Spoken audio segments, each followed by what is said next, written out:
Kalamna police ठाण्याच्या हद्दीतील सरस्वती नगर येथे सुरू असलेल्या देह व्यापाराच्या अड्ड्यावर नागपूर शहर गुन्हे शाखेच्या सामाजिक सुरक्षा विभागाने छापा टाकून एका महिला आरोपीला अटक केली आहे। संगीता दौलतराव सोनुले असे अटक करण्यात आलेल्या आरोपी महिलेचे नाव आहे।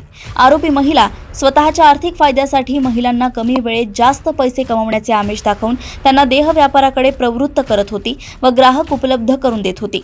या संदर्भात गुप्त माहिती मिळताच सामाजिक सुरक्षा विभागाचे पोलीस हवालदार लक्ष्मण चौरे व त्यांच्या पथकाने 2 पंच आणि बोगस पंटरच्या मदतीने घटनास्थळी सापळा रचून धाड टाकली। या कारवाई दरम्यान पोलिसांनी एका पीडित महिलेची सुटका केली असून आरोपी महिलेला ताब्यात घेतलंय। या प्रकरणी कळमना पोलीस ठाण्यात भारतीय न्याय संहितेचे कलम 143(2) सह अनैतिक व्यापार प्रतिबंधक कायदा 1956 च्या कलम 3, 4 आणि 5 अन्वये गुन्हा दाखल करण्यात आला असून पुढील तपास सुरू आहे।